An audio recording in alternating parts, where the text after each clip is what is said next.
Okay, 26th of September. Just finished off the Zoom meeting with Dave, the normal one we have on a Thursday night. Just wanted to cover a couple of little things, just nice and quick, maybe a couple of minutes, whatever. Dave's pushing a new initiative with Susan and Mandy for a meeting on a Saturday on the 9/11, and that's November. I'll be able to do some of the meetings over there. Wynham Manley RSL Club.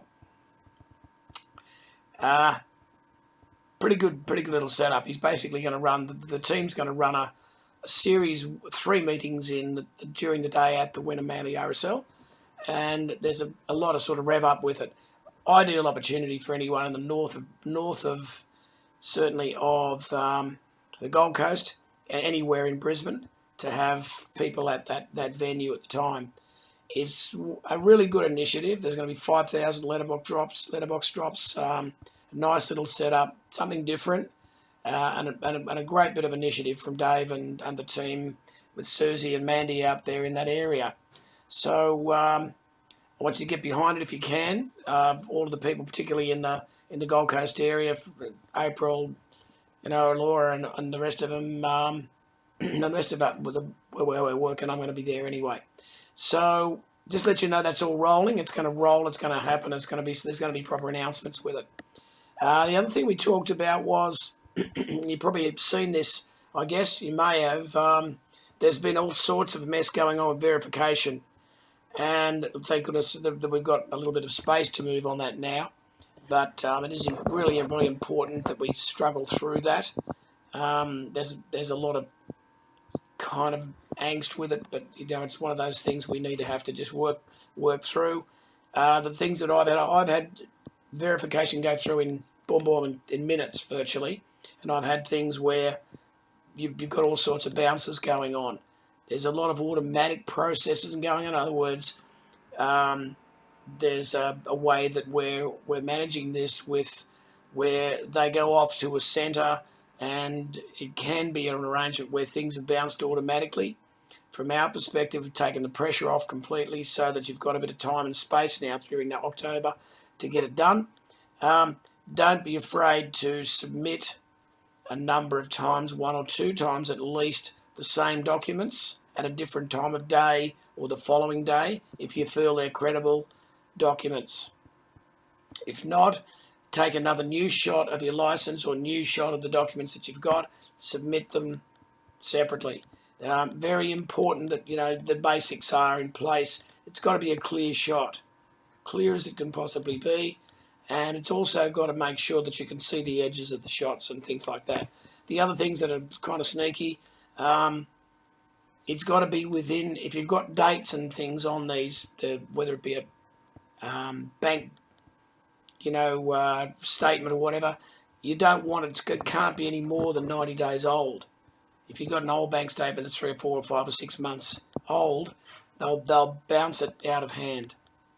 Okay, so some people are putting fingers on their shots where fingers cover little bits of the image and so forth. You just want it lying down on a table, nice light, so you can see all the edges of the document. More on this as we go forward, but the main thing is there's a lot of pressure sort of gone off at being done pretty quickly.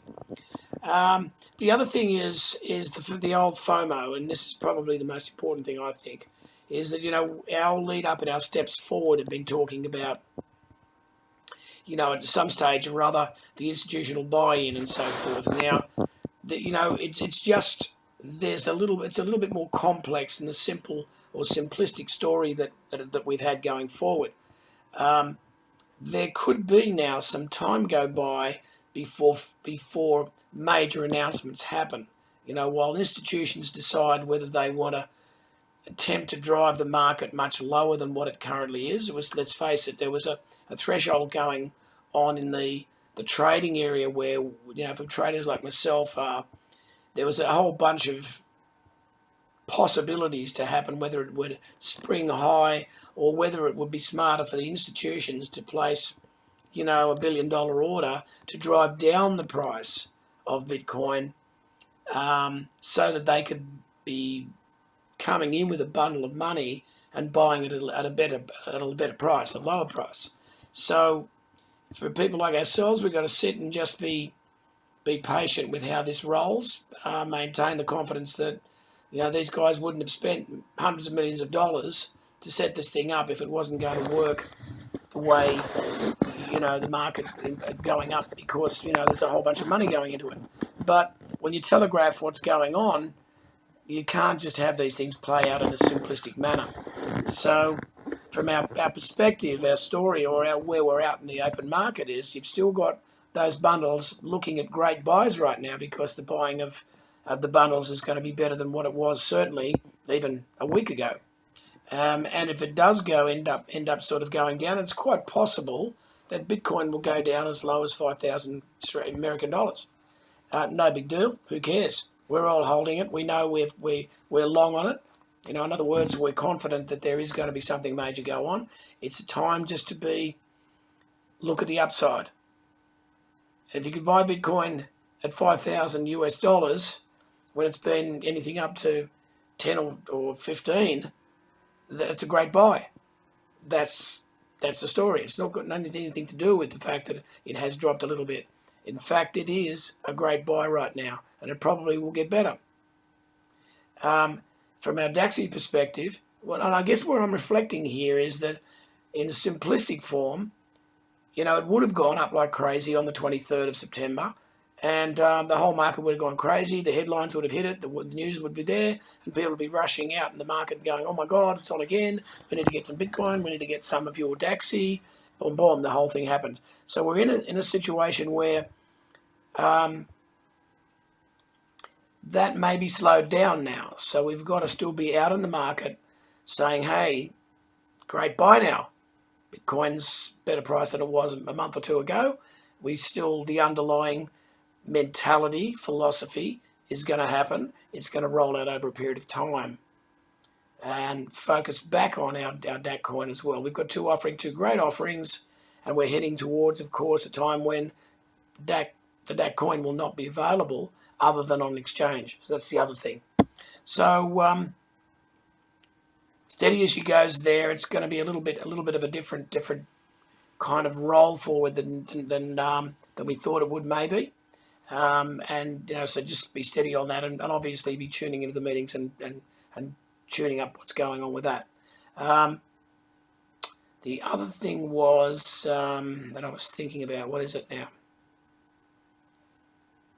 Oh, that's probably enough for now. We're on nearly 8 minutes, so I'll roll forward with that. I'll be back on the normal meetings now that things are back in shape. As I said, I had a birthday yesterday, and I had my son over. I had the family carrying on, and it's been 3 or 4 days, particularly while my son's been over here in Perth with me. He's having a baby, his first baby pretty soon, so you've got normal family things happening. But I'll look forward to seeing you all on the meeting certainly on Sunday, and revving forward with our Thursday meeting that we were having here, then rolling that forward here to build a crowd in Perth. I love you all. Talk to you very next time we get an opportunity. See you.